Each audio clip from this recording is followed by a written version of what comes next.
விதவிதமான ஆடை ஆபரணங்களுடன் உங்கள் பண்டிகை நாட்களை ஒளிமயமாக கொண்டாட டி நகரில் உள்ள வேலவன் ஸ்டோர்ஸுக்கு வாங்க. வணக்கம். செய்தி சுருக்கம். 72 நாள் கழித்து மக்கள் சந்திப்பு. புதுச்சேரியில் விஜய் பரபரப்பு பேச்சு. கரூர் துயர சம்பவத்திற்கு பிறகு முதல் முறையாக தாவேகா தலைவர் விஜயின் மக்கள் சந்திப்பு கூட்டம் இன்று புதுச்சேரியில் நடைபெற்றது. முன் அனுமதி பெற்ற தாவேகா தொண்டர்கள் திரளாக பங்கேற்றனர். 72 நாட்கள் கழித்து பிரச்சார வேனில் ஏறி விஜய் பேசினார். மொத்தம் 13 நிமிடத்தில் அவரது பேச்சு முடிந்துவிட்டது. புதுச்சேரி அரசை பாராட்டிய விஜய் திமுகவை கடுமையாக விளாசினார்.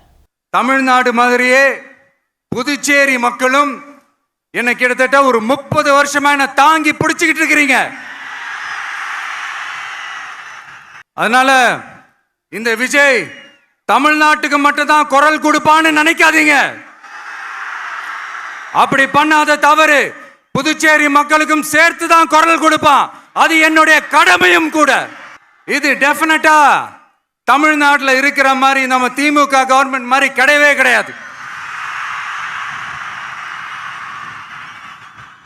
ஏன்னா வேற ஒரு அரசியல் கட்சி நடத்துற நிகழ்ச்சியாகவே இருந்தாலும் அந்த நிகழ்ச்சிக்கு தன்னெழுச்சியா வர நம்ம மக்களுக்கு பாதுகாப்பு கொடுத்து பாரபட்சமே காட்டாம இந்த கவர்மெண்ட் நடந்துகிட்டு இருக்கிறாங்க.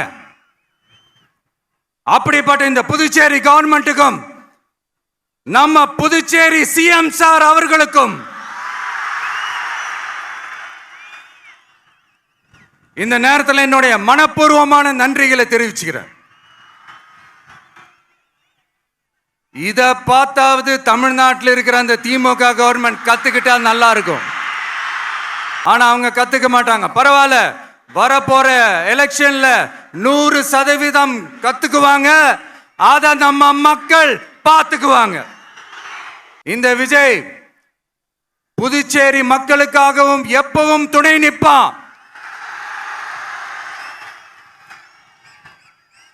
வரப்போற புதுச்சேரி தேர்தல் களத்துல நம்மளுடைய தமிழக வெற்றி கழகத்தின் கொடி பட்டொளி வீசி பறக்கும். கான்பிடென்டா இருங்க, நல்லதே நடக்கும், வெற்றி நிச்சயம். மீண்டும் சந்திக்கும் வரை நன்றி, வணக்கம். புதுச்சேரி விஜய் கூட்டத்தில் அதிர்ச்சி. தொண்டர்கள் மீது போலீஸ் தடியடி. என்ன காரணம்? பரபரப்பு காட்சிகள்.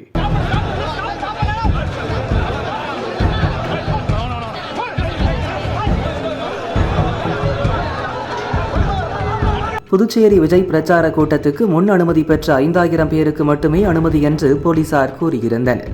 இதற்காக QR கோடும் விநியோகம் செய்யப்பட்டிருந்தது. QR கோடுடன் வந்தவர்களை மட்டும் போலீசார் அனுமதித்தனர். ஒரு கட்டத்தில் கூட்டம் கட்டி ஏறியது. பாஸ் வாங்காதவர்களும் திரண்டு வந்தனர். இதனால் பதற்றமான சூழல் உருவானது. பாஸ் வாங்காதவர்களும் திடலுக்குள் நுழைய முயன்றதால் பரபரப்பு தொற்றியது. அவர்களை கலைக்க போலீசார் லேசான தடியடி நடத்தினர்.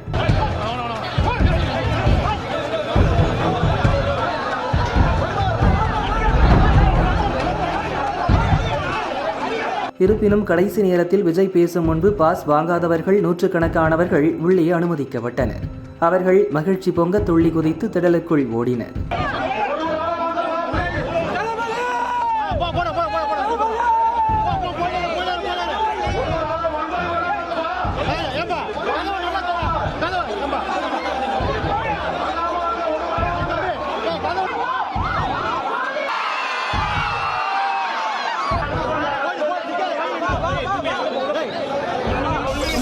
கைத்துப்பாக்கியுடன் வந்த நபர். விஜய் கூட்டத்தில் கடும் பதற்றம். யார் இந்த டேவிட்? பரபரப்பு பின்னணி. கரூர் துயர சம்பவத்திற்கு பிறகு முதல் முறையாக புதுச்சேரி உப்பளம் திடலில் நடக்கும் பிரச்சார கூட்டத்தில் தாவேகா தலைவர் விஜய் பேசுகிறார். பல கட்டுப்பாடுகளுடன் காலை 10:30 மணி முதல் 12:30 மணிக்குள் கூட்டம் நடத்தி முடிக்க புதுச்சேரி அரசு அனுமதி வழங்கியுள்ளது. முன் அனுமதி பெற்ற 5000 பேருக்கு மட்டுமே அனுமதி. தமிழகத்தைச் சேர்ந்த யாரும் பங்கேற்க முடியாது. காலை முதலே திடலுக்கு தொண்டர்கள் திரண்டு வந்தனர். திடல் முழுதும் பலத்த போலீஸ் பாதுகாப்பு போடப்பட்டுள்ளது. மெட்டல் டிடெக்டர் மூலம் தொண்டர்களை போலீசார் சோதித்து வந்தனர். அப்போது ஆசாமி ஒருவர் இடுப்பில் கைத்துப்பாக்கியை சொருகி வைத்திருந்ததை பார்த்த போலீசார் அதிர்ச்சியடைந்தனர். அவரை மடக்கி பிடித்து கைத்துப்பாக்கியை கைப்பற்றினர். போலீசார் விசாரணை நடத்திய போது அவர் முன்னுக்கு பின் முரணாக பதிலளித்தார். இறுதியாக அவர் பெயர் டேவிட் என்பதும் சிவகங்கையைச் சேர்ந்தவர் என்பதும் தெரியவந்தது.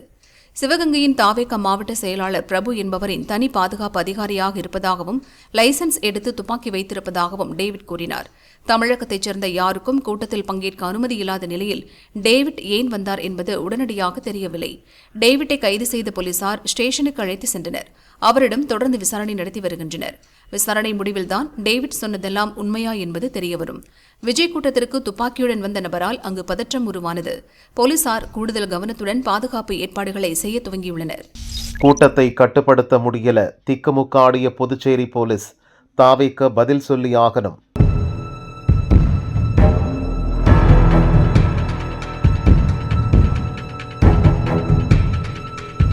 சில கட்சி மீட்டிங் நடக்கும்போது இந்த கண்டிஷன்லாம் கிடையாது. இந்த விஜய் மீட்டிங்கில் மட்டும் கண்டிஷன் உண்டு.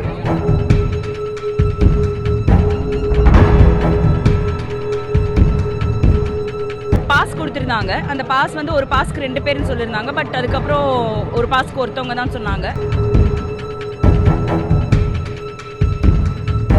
புதுச்சேரி உப்பளம் துறைமுக மைதானத்தில் நடக்கும் பொதுக்கூட்டத்தில் 5000 பேர் மட்டுமே அனுமதிக்கப்படுவர் என புதுச்சேரி போலீசார் கூறியிருந்தனர். கூட்டத்துக்கு வர என்ட்ரி பாஸ் வழங்கப்பட்டது. ஆனால் கூட்டம் அதிகமாக பாஸ் இல்லாதவர்களும் உள்ளே ஓடினர். கேட் மீது ஏறி குதித்தும் ஆண்களும் பெண்களும் ஓடினர். மைதானத்தின் நுழைவாயிலில் கூட்டத்தை கட்டுப்படுத்த முடியாமல் போலீசார் திணறினர்.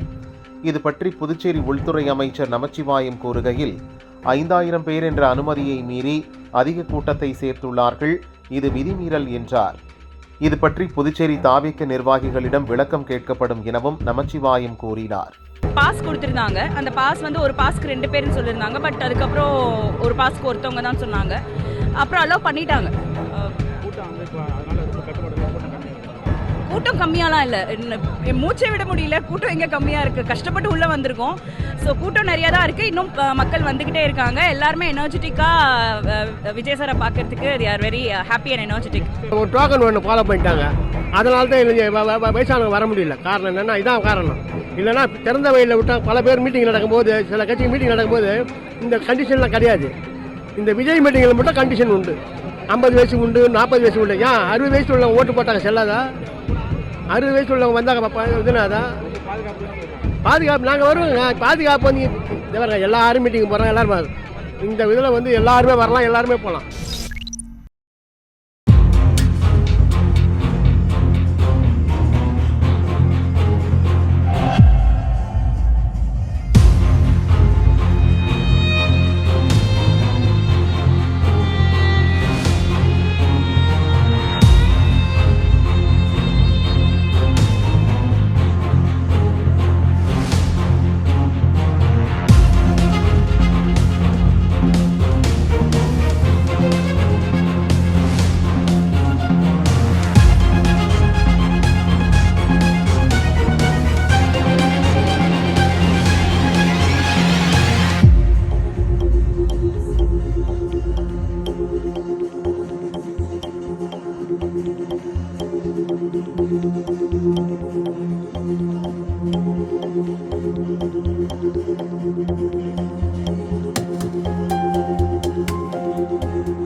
நீதிபதிகளை பயமுறுத்த நினைக்கும் திமுக அரசு, அண்ணாமலை குற்றச்சாட்டு.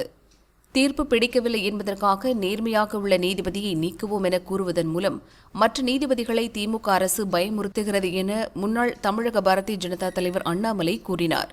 பொறுத்தவரை இன்னைக்கு பார்லிமெண்ட்ல நம்முடைய இந்தி கூட்டணி எம்பிக்கள், குறிப்பாக தமிழகத்தினுடைய திராவிட முன்னேற்ற கழகத்தினுடைய எம்பிக்கள் இம்பீச்மெண்ட் மோஷன் ஜிஆர் சுவாமிநாதன் அவர்களுக்கு எதிராக கொண்டு வருவதற்காக கையெழுத்து வாங்கிட்டு இருக்கிறாங்க. இதைவிட கேவலம் நாம் எங்கேயுமே பார்க்க முடியாது. ஜிஆர் சாமிநாதன் அவர்களை பொறுத்தவரை அவர் இந்து இறையாண்மைக்கு எதிராக ஜட்ஜ்மெண்ட் கொடுக்கல, கரப்ஷன் லஞ்சம் அந்த கேஸில் எங்கேயுமே இல்லை. இதுவரை இந்தியாவில் இம்பீச்மெண்ட் ஜட்ஜஸை பாருங்கள். இவர் ஒரு தீர்ப்பு கொடுக்குறாரு, அந்த தீர்ப்பு திராவிட முன்னேற்ற கழகத்திற்கு பிடிக்கவில்லை என்கின்ற ஒரே காரணத்திற்காக நாங்கள் இம்பீச்மெண்ட் மோஷன் கொண்டு வருவோம் என்று டெல்லியில் திமுக எம்பிக்கள் இந்தி கூட்டணி எம்பிக்களை பார்த்து கையெழுத்து வேட்டை ஆரம்பிச்சிடும். நிச்சயமாக தோக்கத்தான் போகுது, அவங்களுக்கு எதிர்பார்த்த கையெழுத்து வரப்போறதில்லை, அந்த கோரம் கிடைக்க போறதில்லை. ஆனால் எதற்கு தமிழக மக்களுக்கு நாங்கள் சொல்லுகின்றோம் என்றால், நீங்கள் மக்கள் பார்க்கணும், அதாவது ஆட்சிக்கு ஒரு தீர்ப்பு பிடிக்கல என்பதற்காக இந்த இறையாண்மைக்கு எதிராக கருத்து சொல்ல லஞ்ச லாவண்ய கேஸில் எதுவுமே இல்லை, நேர்மையாக இருக்கக்கூடிய நீதிபதி அவரை நாங்கள் நீக்குவோம்னா மற்ற நீதிபதியை பயமுறுத்துறாங்க. இது டிஎம்கே என்ன பண்ணுது, மற்ற நீதிபதியை பயமுறுத்துறாங்க. அதாவது அவங்களுடைய கேஸ் நிறைய இடத்துல இருக்கு. எனக்கு டிஎம்கேவனுடைய மினிஸ்டர்ஸ், டிஎம்கேவனுடைய மூத்த தலைவர்களுடைய கரப்ஷன் கேசஸ் பல இடத்துல இருக்கு. அவங்கள மிரட்டல் பண்றாங்களா? அதை வச்சு தமிழகத்தில் ஜிஆர் சுவாமிநாதன் என்கின்ற பெயரை வைத்துக்கொண்டு பாராளுமன்றத்தில் இம்பீச்மெண்ட் மோஷன் மூலமாக தமிழகத்தில் இருக்கக்கூடிய மற்ற நீதிபதிகளை திராவிட முன்னேற்ற கழகம் மிரட்டி பார்க்கின்றார்களா என்கின்ற கேள்விதான் மக்கள் மன்றத்தில் வைக்கிறோம். அதனால இதை பத்திரிகை நண்பர்களும் தட்டி கேட்கணும். இம்பீச்மெண்ட் பண்ற அளவுக்கு என்ன, அதான் சுப்ரீம் கோர்ட் அப்பீல் போயிருக்கீங்களே, சுப்ரீம் கோர்ட் அப்பீல ஜிஆர் சுவாமிநாதன் அவங்க தப்பு பண்ணாங்கன்னு சொன்னாங்களா? சொல்லலையே, அப்புறம் எதுக்கு இம்பீச்மெண்ட் மோஷனுக்கு போறீங்க? இதிலே தெரியுது இந்தி கூட்டணி திராவிட முன்னேற்ற கழகத்தினுடைய மனது எப்படி இருக்கு அப்படின்னுங்க.